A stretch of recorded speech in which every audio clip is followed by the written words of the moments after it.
Welcome to Wellness Spring. Dear Dr. Derek Mahony, I know you are super busy and a very highly sought after speaker, so thank you so much for giving up your precious time to be here today. My pleasure. Thank you for the invite.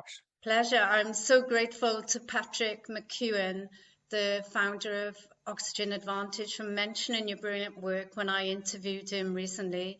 And again, when I did his Buteco breathing instructors course, and all the students were like, oh my God, can't wait to listen to the interviews. So many of them have heard of you, and some of them are your clients as well. Patrick McEwen is really, I always use this pun, but a breath of fresh air. He literally has put what Buteco started many, many years ago on the world map. And I think Constantine Buteco, who I actually had the pleasure of meeting, was very much focused on the asthma side of things. But Patrick's taken this to a whole breathing well, whereas if you don't have asthma, you still will sleep better and your face will grow more favorably. And all sorts of things if you learn how to nasal breathe versus mouth breathe. And my passion, if you want to say, if you ask me the question, what's the one thing I could do to change the world, it would be to convert every parent who doesn't understand the dangers of mouth breathing into understanding the benefits of nasal breathing. So I thank Patrick very much for that. And he's a very humble, doesn't want to be in the spotlight type of guy. But his depth of knowledge is just second to none. So yeah, that was great. Yeah, thank you. And I'm sure he'd be very pleased. As you said, he's very humble, and he'd be looking forward to listening to this interview as well. And I've been blown away since I've been teaching various forms of breathing techniques for years. And recently finding out with SIDS, for example, the sudden infant deaths, a lot of those could have been avoided if someone noticed the high palates. And I know from your work as soon as Patrick mentioned you, I Googled your name and I come across all the 60-minute videos. The one about the twins was phenomenal. And I think every listener should look at that, because the difference in the before and after is unbelievable. Like one having the traditional extractions and the other one having your preventative methods. What I admire about you, like Patrick, you're very humble, and all the amount of research that you do. Could you please tell our listeners how you differ from other traditional orthodontists? Because I absolutely love your philosophy. Yeah. Well, look, I trained as a traditional orthodontist. I trained in London at the Eastman Dental School, very prestigious center of learning.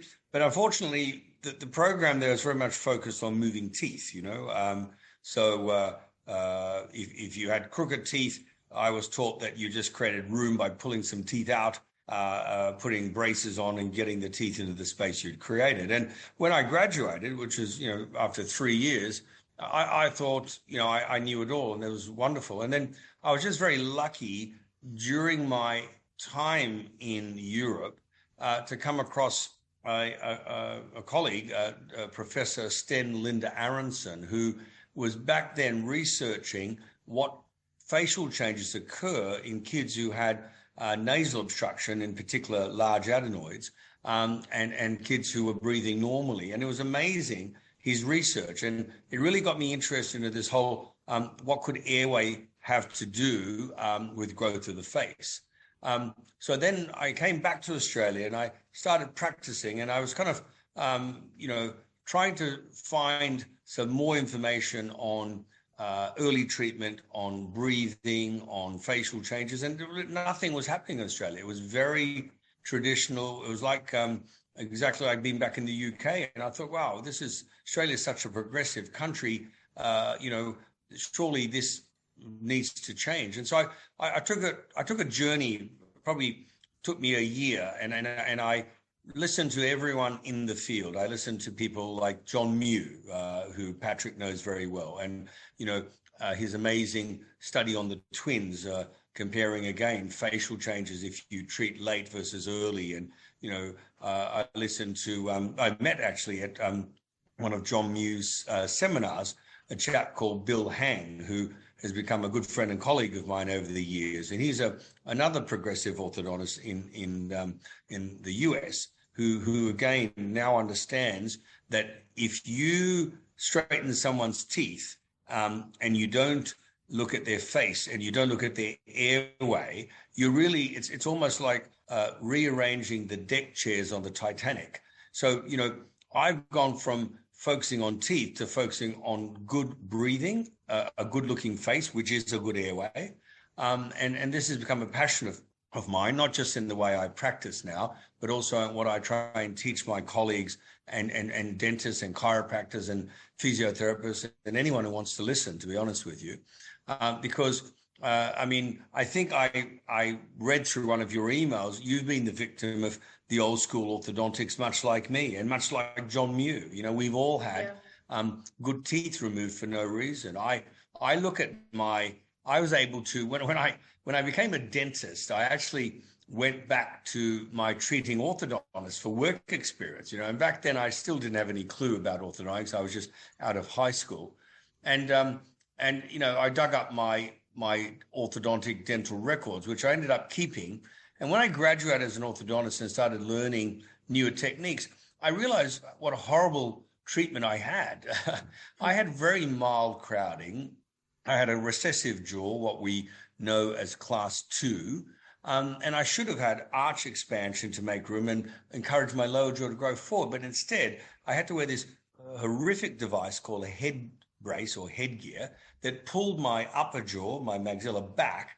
And to add injury to insult, they took out teeth to resolve the crowding. So, I'm very passionate about what I do because of that negative experience that I had. And I'm just hoping more and more parents, and I don't know whether your listeners are more professional people or mothers of kids or all of the above, but it's just absolutely criminal if people are still practicing this old school orthodontics. Not for the whole debate of, a good-looking face and a nice smile, but from the perspective of children's concentration at school and their sleep and their breathing. And, there's just so many bigger layers that I've now come across in my studies and in my own research, in fact. Yeah, totally agree. And the only reason I mentioned the twins video is because you follow that principle and you do the prevention rather than the extractions and work on the face profile and improving the airway. And the video that I liked that you talked about, there was 6 orthodontics on 60 Minutes who had been given someone's x-rays of their dentals, and they all said, yes, they need minimum 4 teeth out. And you, as a very young orthodontist, said, no. We have to try and save those teeth. That would be the very last resort. And it's funny you mentioned that. That young child who I treated back then is now a very successful lawyer in Sydney, and I still keep in touch with his mum because she's lovely, and he's got. This is, I think that was 20 years ago, maybe 25 years ago. He's a tall guy. He's over 6 foot. He's got this beautiful profile, and they're just so appreciative of what happened. But let me tell you, that was a storm in a teacup, that episode, because I was getting, threatening calls from my colleagues saying, "How dare you?" But how dare you ruin the profession? What are you saying? And I wasn't trying to grandiose myself. I was just trying to educate the public that there is a better way rather than just pulling teeth out. And a classic example, and the producer of that story did their research, and they in fact the producer, she had 4 teeth out as a kid and had all sorts of problems with her jaw joint, and then put 2 and 2 together and realized this, and this is a really big story.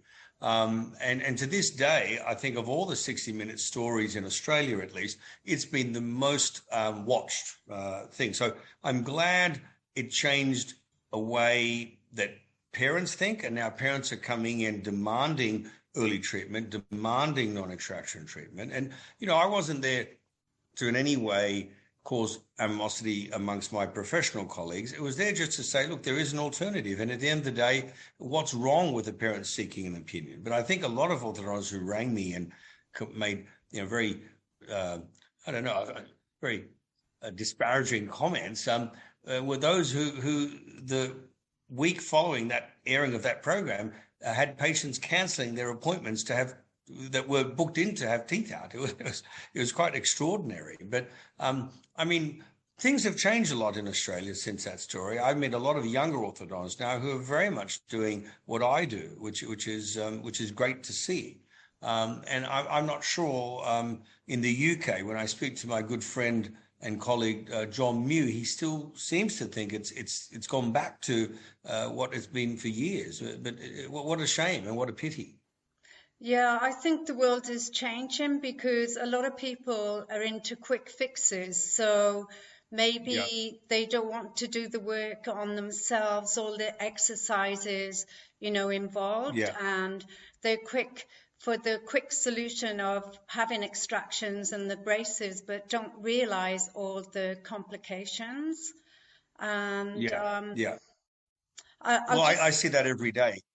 Yeah. I see people in companies. Invisalign has done such an amazing marketing around the world that people literally come in and they think orthodontics is Invisalign. And I say to parents, look, me giving your child some clear plastic aligners may make their teeth look nice for a while, but you're missing the bigger picture. Look at your child's jaw. Invisalign is not going to correct that. And then we talk about, their kids' sleep. That's always a good conversation starter. Does your child snore? How's your child's performance at school? What's his behavior like at home? And people don't seem to link this to their jaws, and it's very, very important.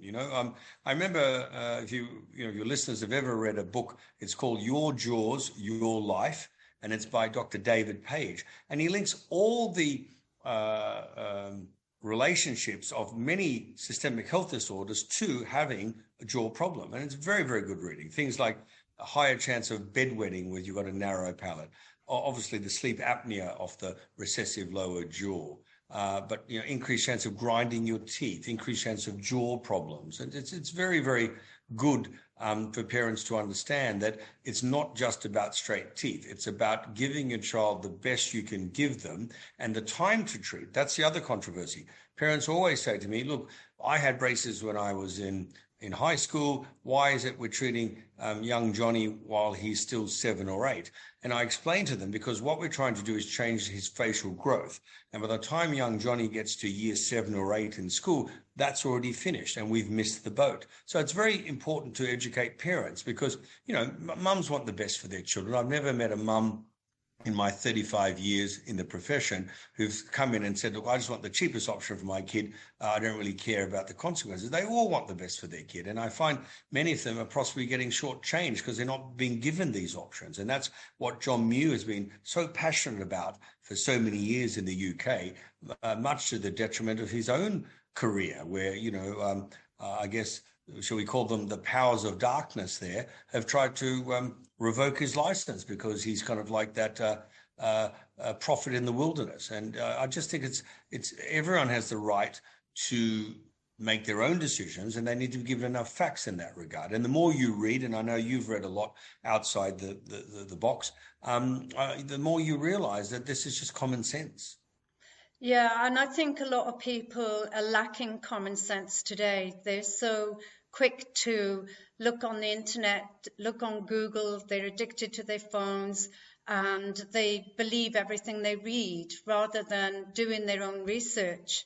So I like to call them sheeple because they just follow their friends, and if so-and-so said it, it must be right. But I think from marketing research, I know where people, the highest amount of money is on children, pets, and women's cosmetics. So the parents will spend on the children and they do want the best, but I think what is missing is educating the parents to know what is best for them. So I know you mentioned just now that you're happy for anybody to listen to your talks and all the practitioners and physios and so forth. But do you educate parents or do any talks anywhere, any live talks maybe for parents just to know what's happening? Because a lot of people don't realize the facial structure and the airway just from doing, I come from a nursing background, so I know a lot of people don't know anything, and doing Patrick's course recently was good to revise on just about all the nasal structure, the lungs, the alveoli and so forth. And most people don't know that, you know. And look, unfortunately, I would say I haven't spent that much time talking directly to parent groups, etc. But I have obviously put a lot of stuff on YouTube and Vimeo, for parents to learn. I guess just my calendar and my gig is so busy as it is, lecturing around the world, and with COVID, I've had to defer things that I'm catching up with. But I always try and tell parents to look at some of the research, and it's actually very well documented stuff nowadays on the benefits of early interceptive treatment. I mean, I'm a member of the American Association of Orthodontists, and they're very progressive, and they on their website have a great 2 pages on when to bring a child to an orthodontist. And they talk about airway, and they talk about narrow palates, and they talk about facial growth changes while your child's 7. So that's great. That's like a breath of fresh air. And I'm just hoping that sort of attitude would have made more in other orthodontic communities. But for a parent, it's very hard, isn't it? Because parents, mothers in particular, mothers will listen to other mothers and maybe be influenced by, the parent-teacher association type group. And unfortunately, someone might have ended up with straight teeth and not realized that there's a consequence of those straight teeth. At what cost have they been straightened, and when they ask their friends at school or children who are in treatment who their orthodontist is, they're not really discerning into looking for what they're looking for. So I think I always say to parents, when you meet an orthodontist for the first time, ask them, what are their views on early treatment? Ask them, have they done any further studies in airway and facial growth and development? Ask questions like that. And if the response is, look, no, I only treat kids when they're in high school. No, I don't believe there's any link between the growth of the jaw and the breathing of the child. That's the practitioner you don't want to be associated with, So, I think the best education for any parent is to watch that twin study and look at what happened to, and it wasn't just on the story we did, it was one set of twin, but, there was a large number of those twins that have been followed up for a long time. And the sad thing is, when I've chatted to some of the twins, and I had some twins in my study, the saddest thing was they said the good thing about the way we had orthodontics, at least our friends and family can finally tell us apart, right? But the sad thing is the twin who had the teeth out always said, geez, I wish I looked like my sister or my brother. So that's kind of terrible as you think what we could offer. And the reason John chose identical twins for the study is because a lot of orthodontists say, look, that's not our fault. That was just unfavorable facial growth. That's the classic term, unfavorable facial growth. Well, if you have identical twins, how can you then talk about unfavorable facial growth? Clearly, there's epigenetic or environmental factors that are influencing this, such as breathing, such as posture, such as the type of orthodontics you had. So I think it's very important for parents to look at that sort of research and read a little bit outside the box, because if they're purely just going off, word of mouth, if that's the right word, then probably they're not going to get the right advice. That's great. I actually taught 2 young brothers this morning at 4 and 5, and I told their mother about you. So hopefully, myself and other people from the Potato group will spread the word, because I know they're all super excited. And just for the listeners, I'd like to just give them your bio. So Dr. Derek Mahony is a world-renowned specialist orthodontist who has been in private practice for over 30 years. He has built his practice and clinical teaching and worldwide reputation in offering early interceptive orthodontic treatment. Dr. Mahony is an invited reviewer for many dental journals in the field of facial development and its association with nasal breathing. He has been involved in leading research linking maxillary arch expansion to reducing a number of systemic disorders such as bedwetting and ADHD, which you mentioned earlier. And I know a lot of parents will enjoy this talk just for the education side, because I'm sure they're not going to relate those systemic disorders to their child's oral health. And I was just wondering, because obviously mainly doctors would refer, dentists would refer clients to you, but for those reasons, the systemic disorders, would doctors refer to you as well? Yeah, my biggest referrers are actually my ear, nose, and throat colleagues, because they see the kids who have the nasal obstruction and they see the impact that has on the development of the upper jaw. So in basic terms for parents, when you breathe with your mouth closed through your nose, your tongue sits on your palate. And people can just try that now. You know, if you drop your mouth open and breathe with your mouth open, where is your tongue? It's in the lower jaw, where it shouldn't be. Whereas if you close your mouth and put your lips together and breathe through your nose, you find the tongue sits up on the palate. And here's the problem. The longer you leave it, the harder it is for the tongue to ever do that. I mean, I have so many people now who contact me who are doing what's called mewing. And I'm not sure whether you've discussed mewing in previous podcasts, but mewing is something that John's son, Mike Mew, has developed and been very big on social media. And it's an ability where, you know, we go to the gym, we work out, and we know that at any age, if you go to the gym and you pump iron, you can improve your biceps. We know that, right? But no one seems to understand that you can also achieve such changes with your tongue. Your tongue is one of the most powerful muscles in the body. And by putting your tongue in the right position and exerting the right force, it's a very specific technique, you can actually improve lots of things in your facial profile, improve the quality of your sleep. One of the people who influenced me in my research in pediatric sleep apnea was Professor Christian Goumeneau. And before he passed away, he's the father of sleep medicine. I mean, Patrick knows him well. Patrick and I both spoke on his program in Bordeaux many, many years ago. And he was passionate about people understanding that when you're treating sleep apnea, you're treating a muscle collapse.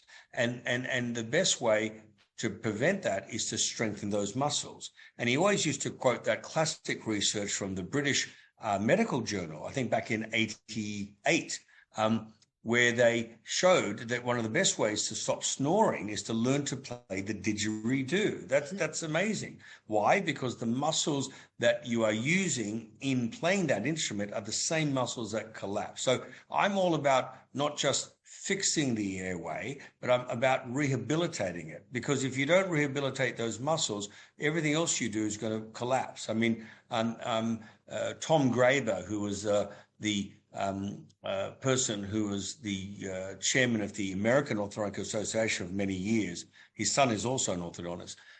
He in his first editorial, when he was editor of the prestigious American Journal of Orthodontics and Dentofacial Orthopaedics, you know what he said? He said, there's a war in orthodontics, and it's a war between tooth, bone, and muscle. But no matter what you do, muscle always wins. So how many orthodontists are praising perverted muscle activity, poor swallowing, poor posture? We know that that's one of the major causes of what's causing the facial skeletal problems and the malocclusion, yet we seem to be fixing the symptom. We're not really treating the underlying cause. And I think that's very important for parents to understand. Yeah, I was going to ask you, what role can parents play in their dental health and their oral health? Because I know from experience, a lot of people start off really well with my breathing exercises. And when they start to feel well, they stop, and then of course they revert back to the bad habits. So what can parents do? Look, parent education starts from pre-birth. So, mothers to be should really understand the importance of breastfeeding and understand that even though WHO guidelines are 6 months, some of the studies have shown 2 years of breastfeeding are actually ideal, because when your child breastfeeds in the appropriate position, head upright, etc., they're actually encouraging all the muscles of their face to develop properly. So you can't mouth breathe as you breastfeed, right? Point number one. Point number two, to get the milk, you have to push your tongue up in that palate. So it's like an early form of mewing, if you want to call it that, right? Yeah. And I've seen children who've been breastfed 3 years, 4 years, they don't have a malocclusion, they have beautiful developed arches, because the parents don't realize that when your children get their first teeth, so we're talking they breastfeed, then they are off the breast, and now they're starting solids, when their teeth are up. A good dentition, a good arch for a child who is 4 years old, is gaps between all the baby teeth, because obviously the adult teeth are bigger, so you need that extra room. And so many parents are aghast when they see their kid who's got beautiful straight teeth at 3 or 4, then at 7 or 8 develop such crowding, and they wonder what happened. Well, what happened was that even at 3 and 4, it could have been predicted that their palate was too narrow to accommodate their teeth. What else do parents need to know? Pacifiers, no matter what anyone calls them, don't believe that story about the orthodontic pacifier. It's total makeup, right? Any pacifier is encouraging your tongue to go in the wrong spot. So you're encouraging what we call a tongue thrust. So your tongue should be hitting your palate in swallowing. You should breathe through your nose.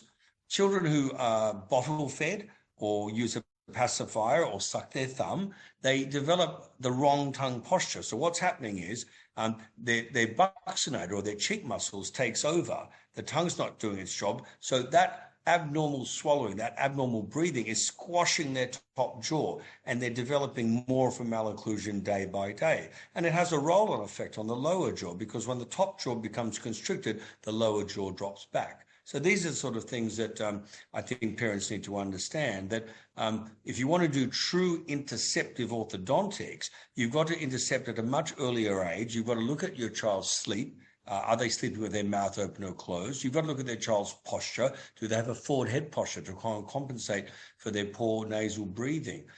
There's simple tests you can do. Measuring the width between your child's teeth gives you an indication of whether they're developing a high palate. And John Mew is very big on using a ruler to measure from the tip of your nose to your child's upper incisor. And it's called the Mew Indicator Guide. And it's a very good guide to pick up these problems very early. So what parents can do is look at their child's breathing. Is it mouth open or closed? Look at their child's sleep. Look at the development of their child's jaw.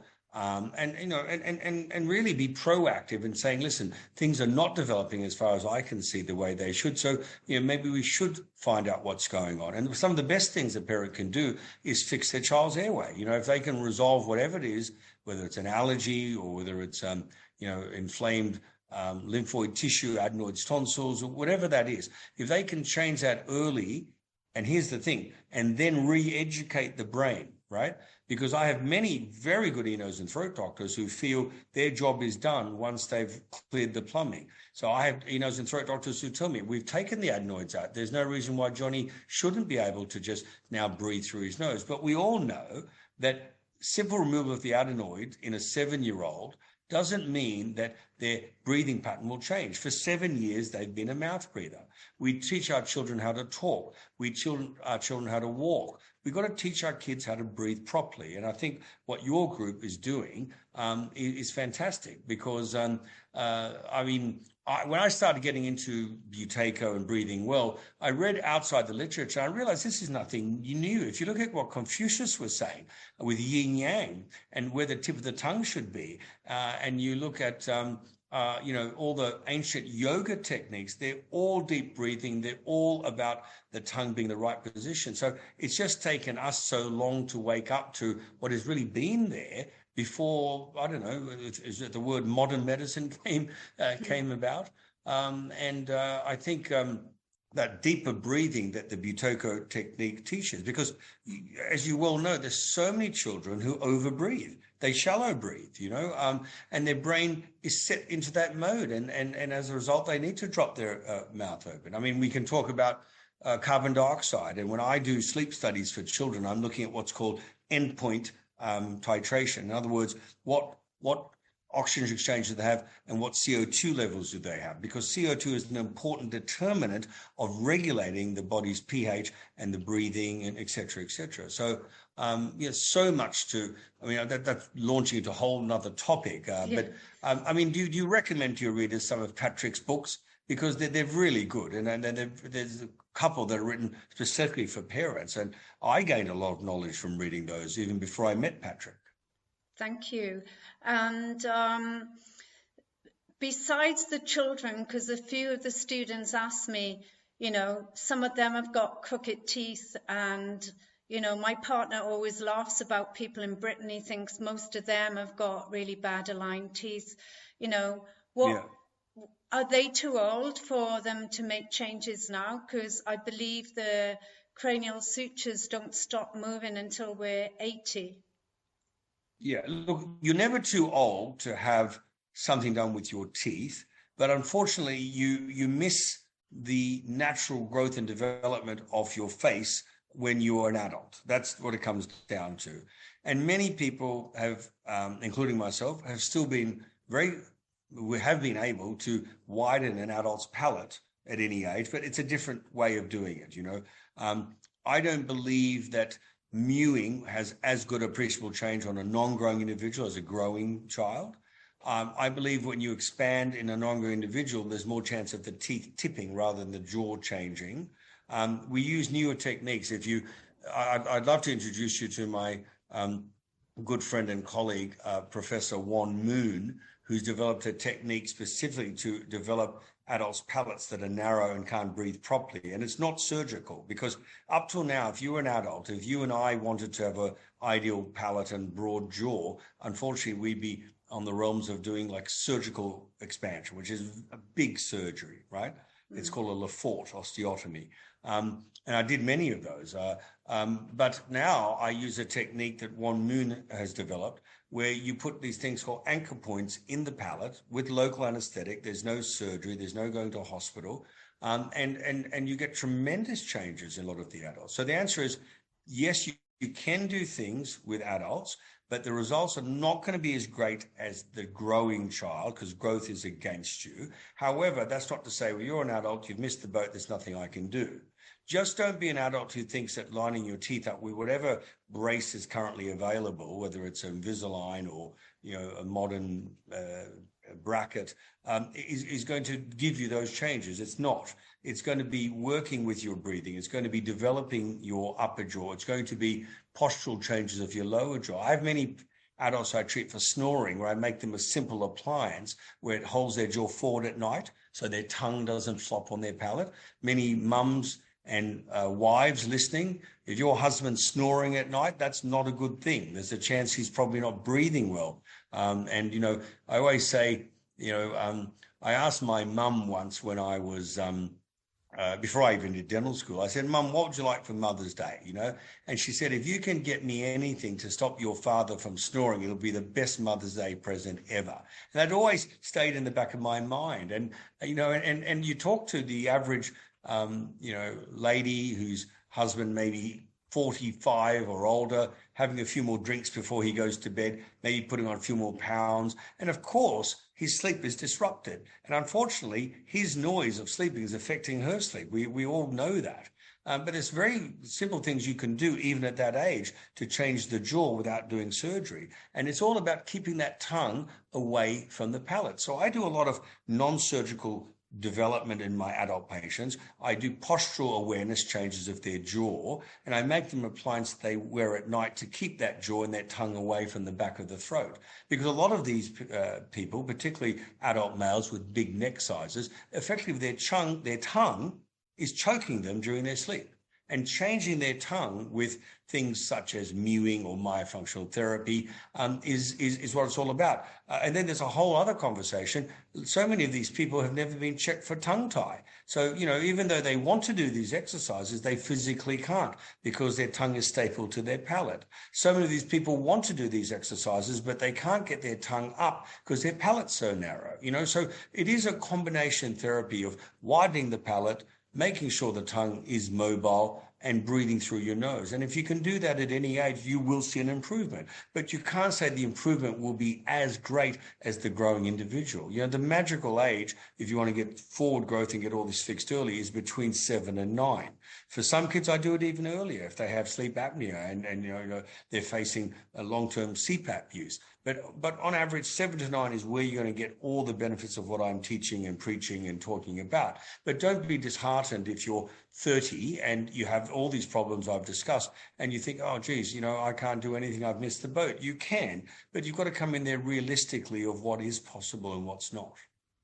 Yeah, because it's very disheartening for people, when they say, oh, my parents didn't have money, or my parents didn't care, or my parents, blaming the others. But, now maybe they're a bit financially better off and they want to make those improvements, especially, there's so much divorce. And when people are on the single scene, then they want to make improvements. So those are really good I remember tips. treating a dad of 3 young boys who I treated over the years. And 10 years later, he came in himself for a consult. And he said, look, I've been strong in my life. In my first marriage, it didn't really worry me. But now I've got a younger bride and she's complaining about snoring and I'm taking it seriously. So I hear what you're saying. And is your husband Australian when he said he laughs at English teeth? No. Yes. He is, right, yeah. Because I remember I always remember that famous episode on The Simpsons. You remember the English Book of Smiles?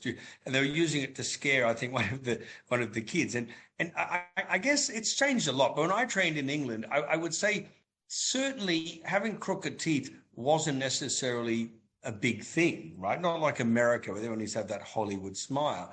But again, the focus has shifted from the straight teeth to, well, what about the benefits of your sleep? What about the benefits of chewing without jaw clicking? What about the benefits of sleeping without snoring? So I think the whole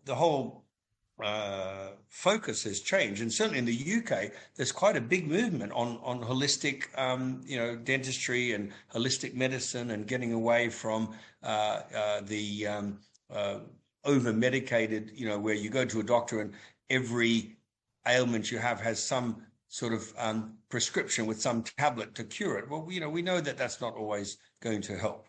And one thing Constantine Buteyko showed that, there's 2 things that happen. When you come into this world, you'll take your first breath, and the last thing that happened before you die, you'll take your last breath. And it's the number of breaths you take in between that first and last breath that really improves or determines the quality of your health. What a powerful statement.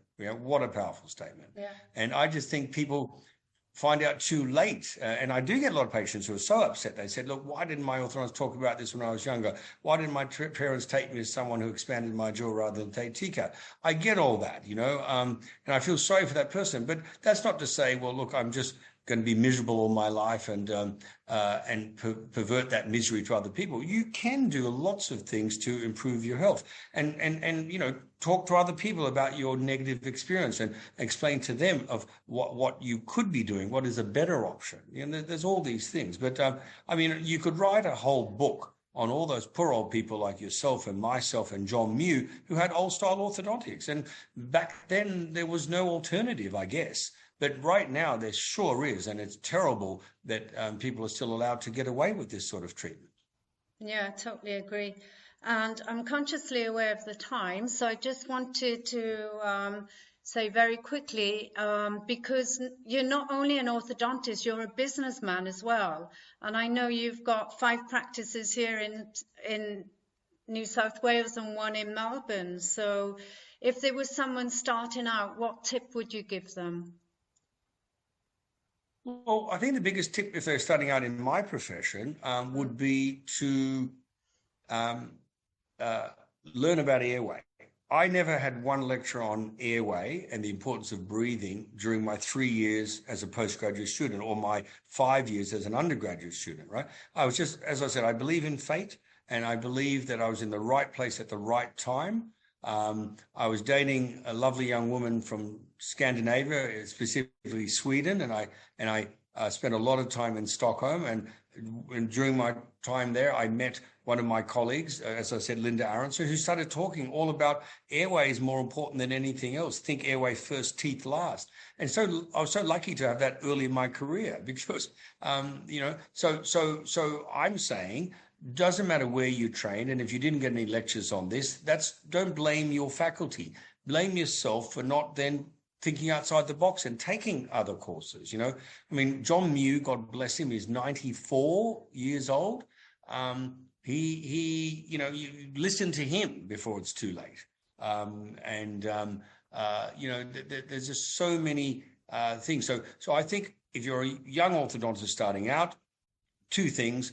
Number one, you've got to treat early. You've got to understand the benefits of early treatment. Number two, you've got to understand all about sleep. Because if you're treating a malocclusion, you're actually treating an airway problem. My PhD research, we looked at, 3,500 or so children who had malocclusions, who referred to me because of bad bites or crooked teeth. And we did one thing different. We had sleep studies for these kids, and we gave the parents a Bears questionnaire to ask about their kids' sleep and behavior. And we found, over 90% of these kids actually had sleep disordered breathing problems, right? OSA is the worst one, but many of them didn't have OSA, but they had snoring, they had mouth breathing, they had upper airway resistance. So there's definitely a correlation between the two. So I just feel you can't train as an orthodontist unless you have parallel training in airway and breathing. So that would be my big tip to a young graduate.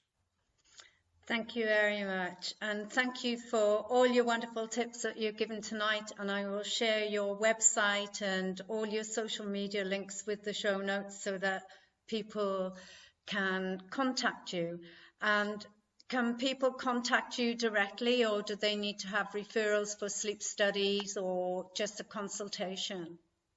No, I mean, the law has changed now in Australia. You don't need a referral to see a specialist. In the past, you had to get a referral from your dentist or your doctor. You can self-refer. So most people find me really through my website, which is fullfaceorthodontics.com.au. Pretty easy to remember because that's what I try and promote, a full face. So Full Face Orthodontics, and yeah, through that website, we get lots of people. And I love helping people, even though I may not be able to physically treat them. They might be in Norway or, somewhere. I'm more than happy to give my advice and put them in touch with like-minded colleagues that I've met. I've traveled a lot. I'm very lucky to say that I've actually been invited and lectured in 120 countries in my 35 years. My bucket list is to make that magical one. I think it changes every year now, doesn't it? I think there's about 180 countries that are the UN recognizes. So I'd love to, finish that. But I meet so many interesting people, and I share ideas, and so I'm very happy, even if you don't live in Sydney, and if you're not going to come to my practice, to give you advice and point you in the right direction. Always happy to do that. If I can save one child from the negative experience I had with my orthodontics, I'd die a happy man. Thank you. You're so kind and so generous. And thank you for all you are and all you do and all the wonderful work you're doing in the world. Thank you. Thank you very much. And thanks for taking the time.